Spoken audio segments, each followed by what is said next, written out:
Yes, I filed a motion for a special appearance. Yeah, that's meaningless to me, sir. And I struck that from the record, so it's of no moment. Indeed, I object. Noted.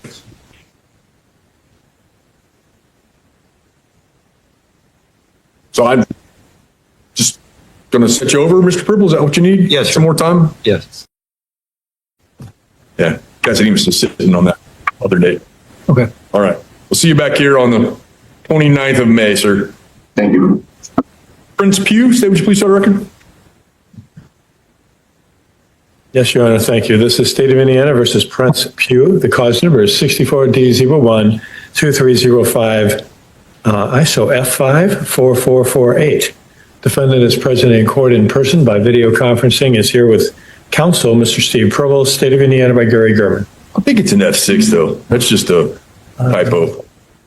It's definitely 2305 F64448. Morning, Mr. Pugh. Can you hear us okay? Yes. Okay, thank you. Mr. Provost?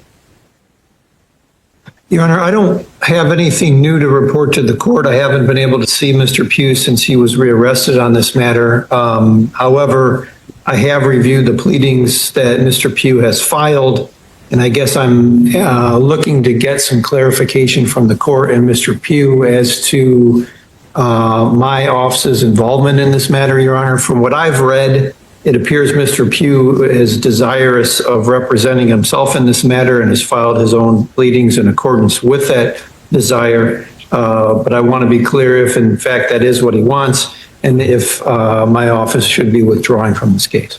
Well, what happened was I entered an order striking some pleadings back in November. There were some more pleadings that were filed. I struck those in last week. And then there were some more pleadings filed, and I have a motion, or an order rather, that strikes those. But while it was in the work queue, some more motions came in, so I needed to work on the order to strike the additional pleadings that came in. We don't allow for hybrid representation in this court, Mr. Pugh. So I've appointed counsel for you, and you need to file anything that would come to the court has to come through counsel. You can't file things on your own, sir. You understand that? No, I do not understand that. Okay, well, that's how it is. So anything you need to file has to come from your lawyer.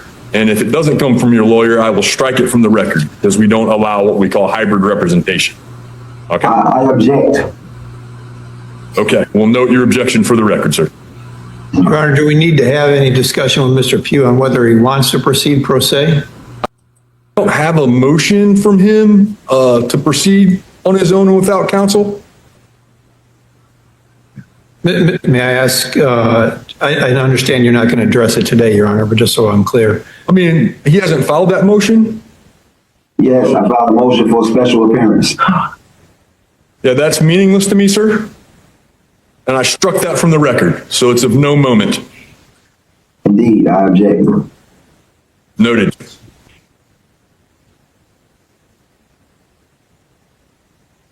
So I'm just going to set you over, Mr. Purple. Is that what you need? Yes, Some more time? Yes.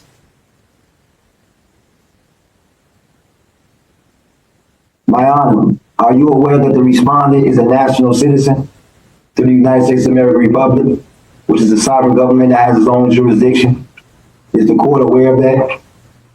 Mr. Pugh, I'm going to set your case over for a few weeks to June the 12th at 8:30. I'll have you back June the 12th at 8:30, and we'll see you back here then. I object. Noted.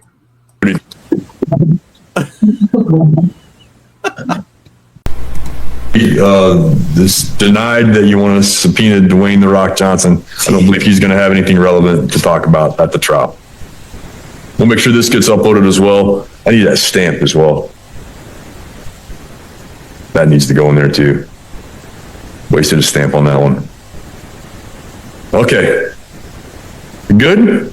Oh, yeah. Okay. Well, how's come last time, I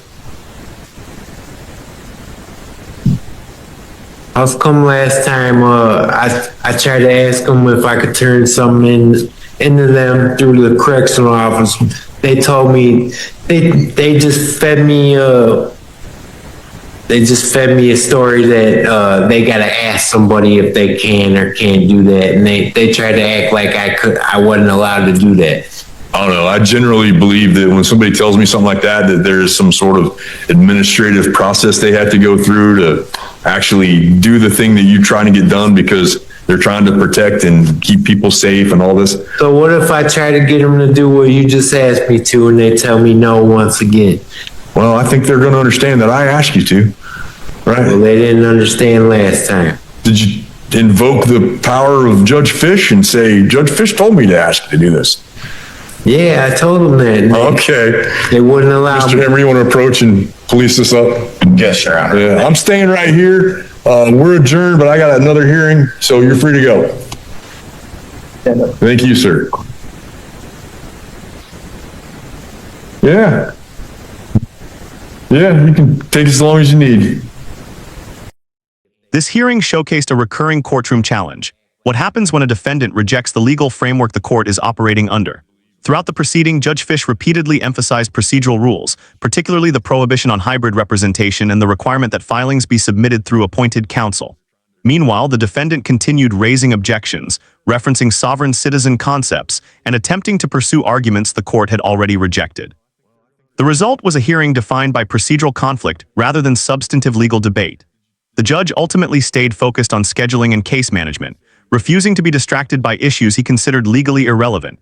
Whether you agree with the court's approach or sympathize with the defendant's frustration, this case is a powerful example of how courtroom proceedings can stall when participants fundamentally disagree about the rules governing the process. If you found this case as shocking as we did, make sure to hit that like button, share your thoughts in the comments, and don't forget to subscribe for more jaw-dropping courtroom breakdowns.